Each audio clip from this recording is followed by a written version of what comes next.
ఆహార భద్రతా కార్డుల దరఖాస్తుల కోసం స్థానిక కుల ధృవీకరణ పత్రాలు అవసరం ఉండడంతో తహసీల్దార్ కార్యాలయాలకు క్యూ కడుతున్నారు జనం.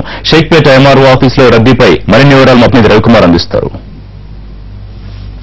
గతంలో రేషన్ కార్డులు పింఛన్లను రద్దు చేస్తూ తెలంగాణ ప్రభుత్వం కొత్తగా అప్లై చేసుకోమని చెప్పడంతో ఎంఆర్ఓ ఆఫీసులో పింఛన్దారులు బాగా రద్దీగా తీరారు. ఇప్పుడు ప్రస్తుతం మనము షేక్పేట మండల్ ఎంఆర్ఓ ఆఫీస్ పరిసర ప్రాంతాల్లో ఉన్నాం. ఇక్కడ మార్నింగ్ ఉదయం నుంచి 10 గంటల నుంచి ఇక్కడ క్యూ నెలకొంది. అధికారులు కూడా వారికి తగ్గట్టుగా కౌంటర్లను ఏర్పాటు చేశారు. ఫిజికల్లీ ఛాలెంజ్ పర్సన్స్ కోసం సపరేట్ గా కౌంటర్స్ ను, వికలాంగుల కోసం సపరేట్ గా కౌంటర్స్ ను, వృద్ధుల కోసం సపరేట్ కౌంటర్స్ ను ఏర్పాటు చేశారు. అయితే వీళ్ళు ఏర్పాటు చేసిన వాటిపైన అధికారుల తీర్పైనా కూడా కొందరు అసంతృప్తి వ్యక్తం చేస్తున్నారు. ప్రస్తుతం మనతో పాటు పింఛన్దారులు కొంతమంది ఉన్నారు. వాళ్ళని అడిగి తెలుసుకున్నారు. అదే మీరు దేనికోసం అప్లై చేయడానికి వచ్చారు, ఎప్పటి నుంచి ఇక్కడ మీరు వెయిట్ చేస్తున్నారు? మేము వచ్చి గంట అయింది, లైన్ కాకుంటలేదు. పొద్దుగాలు వచ్చి లేకుంటే మా బాబుకు నెల రాపించింది, మా అక్క కొత్తగా రాపించింది. అంటే మీరు దేనికోసం వెయిట్ చేస్తున్నారు? పింఛన్ కోసం వచ్చాము. పింఛన్ అక్కడ రాసినారు, ఇక్కడ తీసుకొని రామన్నారు, ఇక్కడ తీసుకొని. అయితే ఇక్కడ మీకు అధికారులు ఏమంటున్నారు? ఖచ్చితంగా మీరు అడిగిన వాటిని స్పందిస్తారు. ఏం తెల్లదు బాబు, మాకు అక్కడ రామన్నారు. మళ్ళీ తర్వాత ఇక్కడ రామన్నా ఇక్కడ వచ్చినాం, మండలాఫీస్ రామన్నారు వచ్చినాం. ఇదే మీరు ఎప్పటి నుంచి వెయిట్ చేస్తున్నారమ్మా? నిన్న పింఛన్కి వెళ్ళాం. నిన్న 200 నెలకు 200 ఇచ్చేది ఉండే. ఈ ఏళ్ళకి ఇట్లా వచ్చితే దాంట్లో శబ్దం వచ్చింది. అది రాలేదని నిన్న పింఛన్ ఇవాళ ఇక్కడ పిలిపించారు. మరి ఇక్కడ ఏం చేస్తారో తెలియదు. ఇంకా అంటే నిన్న మీరు ఎక్కడికి వెళ్ళారు? అది రోడ్లలో ఏళ్ళు అక్కడ పోతే ఏళ్ళు పెట్టి అన్ని వచ్చారు. ఆ మిషన్ లో రాలేదు, రాకపోతే రేపు ఇక్కడ రాని అన్నారు.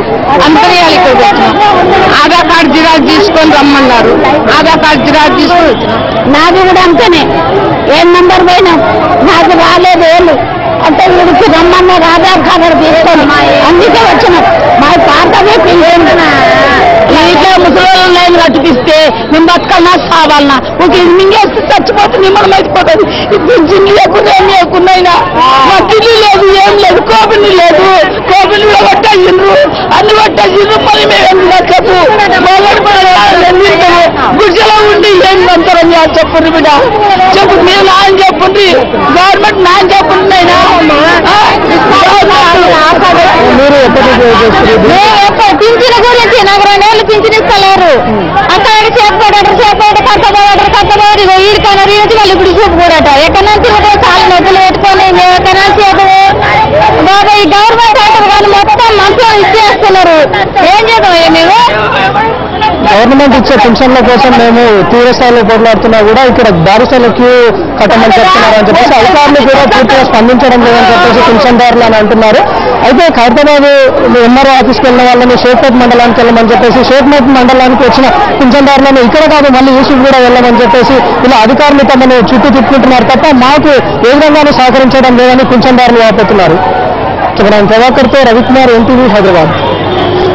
తెలంగాణ మిగిలిన జిల్లాల్లో కూడా ఆహార భద్రత పెన్షన్లకు సంబంధించి దరఖాస్తుల కోసం ఎటువంటి పరిస్థితి కనిపిస్తుందో వివరాలకు బ్రేక్ తర్వాత చూద్దాం.